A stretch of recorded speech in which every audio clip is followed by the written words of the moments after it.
eu agradeço a Deus pela sua vida, muito obrigado por se achegar para ouvir a palavra de Deus, ouvir a voz do Senhor através das Escrituras. Como é bom na simplicidade do nosso Cristo, escutar a voz dele, entender que o caminho de vida eterna centrado em Jesus é alcançável, se pode alcançar na dependência de Deus, na ação do Espírito Santo. Com certeza você vai poder viver momentos maravilhosos com Jesus. Então, o meu desejo, a minha oração é que o seu coração esteja pronto, preparado para escutar a voz do Senhor na simplicidade das Escrituras. Feche os seus olhos e ore comigo. Pai Santo, Pai querido, mais uma vez, Senhor, muito obrigado, Jesus. Nós te amamos, Senhor. Te agradecemos pelo ar que estamos respirando. Te agradecemos, Senhor, pela saúde. Te agradecemos, Senhor, pela oportunidade de poder escutar a Tua voz através da Tua palavra, na simplicidade do Teu poder, Senhor, que é maravilhoso e tremendo. Obrigado, Senhor, por nos alimentar e nos vestir. E acima de tudo isso, Senhor, por nos garantir a vida eterna em Cristo Jesus. Obrigado, Senhor, pela vida de todo aquele que está acompanhando, aquela pessoa que tem se esforçado para orar, para ler, para acompanhar e escutar a Tua voz. Com certeza, Senhor, as mudanças que o Senhor deseja na vida de cada um dos seus filhos está acontecendo. Nos fortalece mais e mais na Tua palavra, Senhor, para que possamos, através desse presente maravilhoso que é a salvação, mostrar para outros que é muito bom confiar as nossas vidas ao Criador de todas as coisas, ao Senhor Jesus Cristo. Nós te amamos e nós oramos no Teu maravilhoso nome. Amém e amém. Muito bem, chegamos aí na segunda parte dessa série de mensagens, não vou nem dizer série de mensagens, nessa mensagem que eu dividi em duas partes, para facilitar o entendimento, sem uma enxurrada de informações, apenas algo motivacional para que você possa entender que mesmo em tempos de pandemia, mesmo em tempos de isolamento e distanciamento social, a gente pode comunicar a outras pessoas esse presente maravilhoso que o Senhor nos deu, que é a salvação e a esperança de vida eterna. Então, se você chegou até aqui, você viu na última mensagem a importância da comunicação com Deus. Então, eu citei muito essa questão de que a salvação vem de Deus, é por meio dele, é para ele, e que a gente precisa estabelecer uma vida de oração, ou seja, uma comunicação vertical. Eu converso com Deus, eu falo com Deus, eu escuto a voz de Deus através da palavra dele, mas eu preciso muito me abrir para com ele, para que eu possa ser um instrumento nas mãos do Senhor. E aí a gente aprendeu a importância de que falar desse presente de salvação para as pessoas, eu não posso falar de qualquer forma, de qualquer jeito, na insensibilidade do coração ou na ultra sensibilidade, menosprezando todo o ensinamento bíblico, mas eu preciso aprender a depender do Senhor e pedir nessa comunicação vertical para que Ele me mostre, para que Ele te mostre aquele a quem eu devo falar. Não somente isso, aprendemos também que é muito importante dentro desse plano maravilhoso de comunicação das boas novas, eu preciso pedir a Deus que Ele me guie, que Ele nos guie naquilo que a gente deve falar. E também aprendemos, como terceiro passo inicial, que devemos falar com Deus para que Ele torne poderosas as nossas palavras e, por fim, para que Deus, porque a obra é dele, Ele complete o trabalho que Ele mesmo iniciou, porque é um trabalho de poder e a gente não tem esse poder para convencer quem quer que seja, isso está nas mãos do Senhor. Então já convido você a abrir a sua Bíblia em 2 Coríntios, no capítulo 11. 2 Coríntios, no capítulo 11, é interessante que quando eu cito a igreja de Corinto, eu sempre tenho falado que o apóstolo Paulo, ele descreve essa igreja como uma igreja menina. Na primeira carta aos Coríntios você vai ver isso, Paulo repreende os irmãos em Corinto, dizendo que apesar de muitos dons que eles tinham, talentos, serviços, eles eram crentes meninos, carnais, estavam brigando por besteira. É interessante que nessa segunda carta, o apóstolo Paulo, aqui no capítulo 11, nos 3 primeiros versículos, ele se apresenta de uma forma paciente, de uma forma que ele vem até parecendo que ele está se desculpando e pedindo a paciência das pessoas. Talvez alguém deve ter questionado os métodos de Paulo, mas olha a humildade desse servo do Senhor em 2 Coríntios, no capítulo 11, a partir do versículo 1. Ele diz assim: espero que vocês suportem um pouco da minha insensatez. Sim, por favor, sejam pacientes comigo. Olha que pedido, Olha que pedido carinhoso daquele homem que veio na primeira carta, veio com tudo, reclamando, falando da igreja. Isso aqui é humildade, reconhecimento e dependência de Deus. Porque o assunto que o apóstolo Paulo vai trazer é um assunto que requer atenção. E às vezes a gente pensa que é por força, por violência, que a gente vai tentar e vai convencer quem quer que seja de seguir os nossos caminhos. O caminho não é nosso, o caminho é de Deus. A gente tem que ter muita paciência e cuidado na comunicação do Evangelho. Então ele diz, olha, espero que vocês suportem um pouco da minha insensatez. Sim, por favor, sejam pacientes comigo.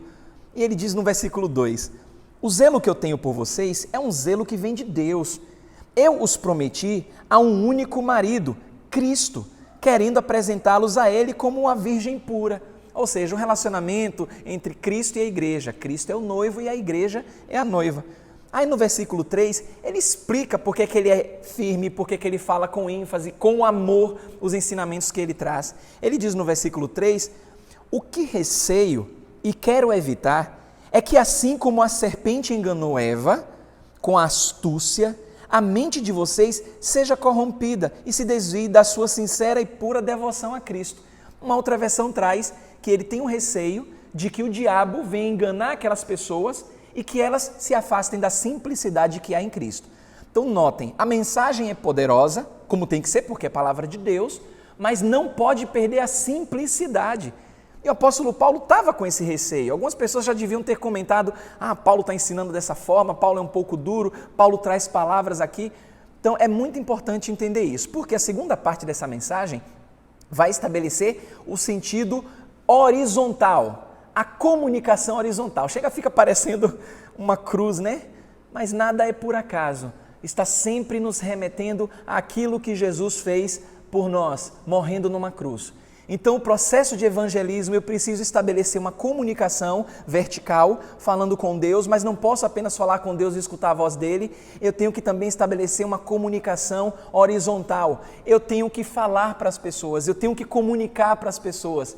E como eu faço isso, depois de tudo que eu aprendi na mensagem anterior? Eu preciso desenvolver um plano prático de evangelismo.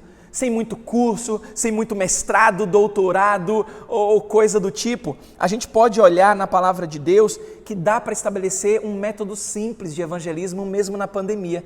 E é o que eu quero trazer para você nessa mensagem, porque pouco vai adiantar a gente dizer para a pessoa que aquela que não conhece a Deus, que pouco se importa com Deus, que ela é descrente e que ela precisa ser salva e que ela está perdida e que isso não vai adiantar nada se você não confiar em Deus, estabelecendo a comunicação vertical e elaborar este plano simples que eu vou apresentar para você. Só para ilustrar, pense comigo, quando você sente, por exemplo, uma dor no pé da barriga, uma dor que incomoda, uma dor na perna, e é aquela dor que você nunca havia sentido antes. Você conhece um pouco o seu organismo e sabe que aquilo pode ser algo muito mais preocupante. O que é que você faz? Você sai tomando qualquer medicamento? Com certeza não. Eu sei que algumas pessoas até aventuram, mas aquelas mais prudentes, sensatas, elas procuram um especialista, elas procuram um médico. Ela está com um problema de saúde e ela precisa que alguém identifique esse problema para ela. Então o que é que ela faz? Ela vai ao médico para que ele mostre o que é que ela tem. O médico prudente, estudado, comprometido com o seu trabalho e com o dom que Deus deu para ele, o que é que ele vai fazer? Ele vai analisar a pessoa, de acordo com o que a pessoa vai falando, ele vai trazer um diagnóstico, ele vai falar sabendo, claro, tendo conhecimento, a doença que a pessoa tem. Ou seja, ele apresenta à pessoa a doença. Olha, você está com esse problema, você está doente, você está enfermo e a doença é essa. Então o que é que o médico faz? Ele só diz que a pessoa está doente? Claro que não. O médico, depois que ele traz esse diagnóstico, ele prepara a receita para a pessoa, a receita médica, e ele orienta a pessoa a se comprometer em tomar o medicamento. E ele diz, olha, se você não tomar o medicamento, se você não seguir a receita, consequências virão sobre a sua vida. Então, você tem isso, a receita é essa. Se você não tomar o medicamento, as consequências serão essas. E o que é que acontece? O que é que você faz diante de tudo que foi apresentado? Você, de forma sensata, você vai tomar o medicamento, você toma o remédio, claro, se você quiser ficar curado. A ordem natural é essa. Com o pecado, com o evangelismo, com a apresentação do evangelho é a mesma coisa. É mesmo, pastor? É. Lembra o que o apóstolo Paulo falou? Na simplicidade que há em Cristo. É porque a serpente, o diabo, o nosso adversário, ele tenta enganar as pessoas. Ele tenta trazer essa ideia de vida eterna de Deus como se fosse algo muito pesado, difícil da pessoa carregar, de suportar, que isso é invenção dos homens, é religiosidade, todo mundo diz que Deus, o seu Deus é isso e aquilo, todos os caminhos levam a Deus, mas não é bem assim. A gente caminha olhando para as Escrituras. Então, eu quero mostrar para você que funciona mais ou menos dessa forma, de uma maneira muito simples. Então, o que é que acontece nesse processo, nesse plano de evangelismo para estabelecer, olha, a comunicação horizontal? O primeiro passo é apresentar a doença, mostrar a doença à pessoa. E qual é a doença?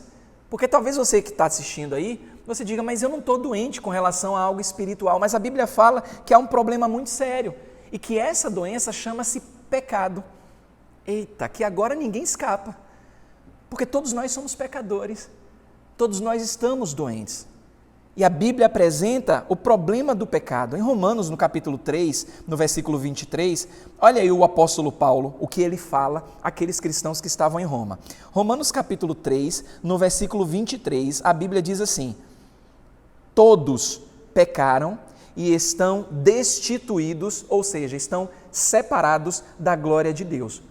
Esse versículo mostra que todos nós estamos numa situação de doença generalizada, porque a Bíblia fala que todos pecaram. Percebe o problema? Percebe a doença? Então a humanidade precisa entender, precisa que alguém que conheça Jesus, que tem intimidade com o Senhor, que é pecadora, mas que foi curada, e você vai entender isso nesse processo de evangelismo, ela precisa mostrar para as pessoas, com todo o amor, todo o carinho, com o zelo, que o mundo está doente, porque a Bíblia fala que todos pecaram, ninguém escapa. Você quer ver uma coisa? Você que está me assistindo agora, você pecou nessa semana. Pense comigo. Com certeza você cometeu um pecado. E por mais que você diga, não, mas é um pecadinho, para Deus pecado é pecado. É por isso que o apóstolo Paulo fala que todos nós pecamos, todos pecaram, todos estão doentes. Olha só, me apresenta um médico, estou com um problema, estou doente. Então a Bíblia fala que todos pecaram. Qual é o segundo passo nesse processo? Se todos pecaram, a Bíblia fala que tem uma receita para o problema do pecado. Qual é a receita? A receita, a própria palavra do Senhor diz em Romanos ainda, no capítulo 5, no versículo 8. Olha o que diz a palavra do Senhor em Romanos 5, 8. O mundo não está doente? O mundo não está com aquela dor, com um problema, uma enfermidade, pecado? Assim como o médico, o nosso Deus traz aí a receita. A receita é Romanos 5, versículo 8. Mas, todos pecaram? Mas Deus demonstra o seu amor por nós. Cristo morreu em nosso lugar, em nosso favor, quando ainda éramos pecadores. Pronto, olha só a receita. Eu estava doente. O médico dos médicos disse para mim, você está doente, você é pecador, Marcelo. Só que agora eu tenho a receita, eu tenho o remédio para o seu problema. O remédio é o meu filho que morreu na cruz no seu lugar. Essa é a receita. Você precisa desse medicamento. Por quê, Marcelo? Se você rejeitar, assim como o médico fala, olha, a receita é essa. Se você rejeitar, tem consequências sérias, você vai continuar doente. A Bíblia também, ela fala disso, ela fala das consequências. Porque se a receita é Cristo, e a gente aprende que Cristo morreu no nosso lugar e ressuscitou para que a gente pudesse ter vida, se a gente não acreditar nisso, não tomar posse disso, a gente tem e vai correr sérios riscos. Olha o que diz aí a respeito das consequências ainda em Romanos, no capítulo 6, versículo 23. Romanos 6, 23, a Bíblia diz assim, o salário do pecado é a morte, ou seja, o pagamento do pecado é a morte. Mas o dom gratuito de Deus é a vida eterna em Cristo Jesus. Marcelo, você está doente, você tem pecado. Eu sou o médico dos médicos e a receita é Jesus, meu filho, que morreu no seu lugar e você precisa crer, porque a Bíblia fala que todo aquele que nele crê não perece, mas tem a vida eterna, guarde isso. Mas Marcelo, olha, se você rejeitar a receita, tem consequências. Qual é a consequência? Quais são as consequências? A morte. A Bíblia fala que o salário do pecado é a morte. Deus não nos criou para a morte. Deus nos criou para a vida. Ele é o Pai da eternidade. É isso que a Bíblia nos ensina. O problema é que Adão e Eva, eles desobedeceram. Eles ouviram a serpente lá no Éden, aquilo que Paulo temia e estava falando com os cristãos em Corinto, porque a serpente enganou Adão e Eva. E eles deram ouvidos à serpente e a morte entrou no mundo. Mas eles não foram feitos para morrer. Nós não fomos feitos para morrer, para adoecer, mas o problema do pecado traz essas consequências. Então a gente precisa entender, e a palavra de Deus mostra que a gente tem que olhar para essas consequências de uma maneira muito objetiva. Porque a gente sabe que ninguém quer morrer, essa é a verdade, mas a Bíblia fala que o salário do pecado é a morte. E morte, entenda, morte é separação eterna. Então, essa questão de que morreu, acabou, não é assim não. A morte é separação eterna de Deus. O significado da palavra morte é esse, é separação. Então, repare que Deus mostra, como o médico dos médicos, mostra o problema do pecado. Deus traz a receita médica para esse problema. Se a gente não toma o medicamento, o que é que acontece? Tem as consequências, que é a morte. Aí vem a cura. A cura é o quarto passo nesse plano evangelístico, que é a necessidade de receber a Cristo como Salvador, como único Salvador. Isso é muito sério, porque é esse o medicamento. A gente sabe na história que surgiram muitas pessoas se apresentando como deuses, como aqueles que iriam trazer uma esperança e tudo, mas Jesus foi o único que veio, cumpriu o que estava escrito a seu respeito, falou tudo a respeito dele, morreu e ressuscitou, ninguém mais. O diferencial está em Jesus, que morreu no nosso lugar, nos dando segurança de vida eterna. A cura está em Jesus. A palavra nos mostra em Romanos capítulo 5, em João, na verdade, João no capítulo 1, versículo 12.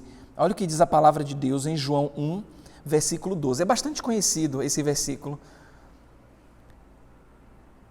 Contudo, aos que o receberam, ou seja, que recebeu a Jesus, aos que creram no seu nome, aos que creram no nome de Jesus, deu-lhes o direito, deu-lhes o poder de se tornarem filhos de Deus. Isso aqui é tremendo, porque a sociedade, através do engano da serpente, vem dizendo que todos os caminhos levam a Deus, que Deus é Pai de todo mundo, mas, segundo as Escrituras, só se torna filho e filha de Deus aqueles que recebem o Filho de Deus, que é Jesus Cristo. Porque a Bíblia fala que a estes Deus deu o poder de se tornarem seus filhos. Pastor, e as pessoas que não têm Jesus? Não sou eu quem diz, é a palavra. São criaturas de Deus. E se você quer se tornar um filho, uma filha de Deus, você tem que entender que precisa receber Jesus como seu Salvador, porque a Bíblia diz que aqueles que receberam e que creram no nome de Jesus, olha só a cura aqui sendo mostrada e revelada para nós. Esse é o momento quando a gente pergunta à pessoa, nesse processo de evangelismo, se ela está pronta para receber a Jesus como seu Senhor e Salvador. Claro, sempre em espírito de oração, comunicação vertical. Porque a gente tem que fazer o convite à pessoa. A gente tem que apresentar Jesus. E é nesse momento, quando a gente já mostrou o problema da doença, de acordo com a Bíblia, a gente já mostrou a receita que está em Jesus, porque Deus prova o seu amor para conosco, porque Ele se entregou por nós, sendo nós ainda pecadores. Mostramos à pessoa as consequências de não se seguir a esse medicamento como um bom médico faz. A gente apresenta a cura à pessoa que está em Jesus, e ela precisa receber Jesus como Salvador. Perceberam como o plano ele é simples? E se Deus, na vontade dEle, é por isso que eu tenho falado sempre, lembrado, o plano é dEle, a vontade é dEle, o método, tudo vem dEle, por Ele, é o poder dEle de convencer. Quando isso acontece, a certeza da salvação, ela brota no coração da pessoa. Porque olha o que é descrito em João ainda, no capítulo 3, versículo 36. Quem crê, olha o tempo do verbo, quem crê no Filho de Deus, em Jesus Cristo, tem a vida eterna. Quem crê, tem. Perceberam o tempo presente perfeito? Se você crê em Jesus, você tem a vida eterna. Isso é certeza de salvação. É o que a palavra de Deus está trazendo para a gente. Essa certeza é para que a pessoa agora, naquele estado que ela estava, de doença, de pecado, ela possa vibrar e saber que já foi pago o preço. Não há mais condenação para quem está em Cristo. Notaram como o método é simples, o método evangelístico? Muitos, eles não vão se empenhar nesse trabalho de evangelismo como deveriam. Estão perdendo tempo, estão gastando tempo com coisas fúteis. E a gente tem que aproveitar todas as oportunidades.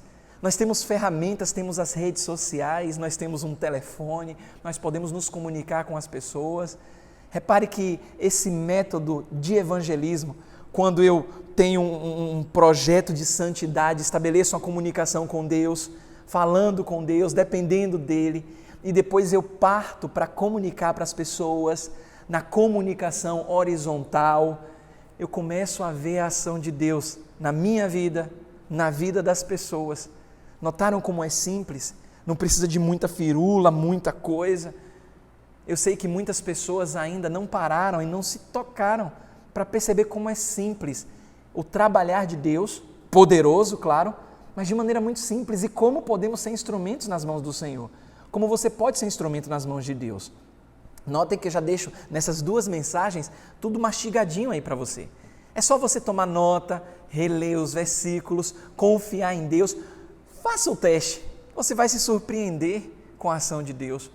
Na dependência do Senhor com toda prudência, maturidade, descanso no Senhor, mas também na coragem, na simplicidade para anunciar que o mundo inteiro jaz no maligno, como a Bíblia fala, que o problema do pecado é algo muito sério e precisa ser resolvido.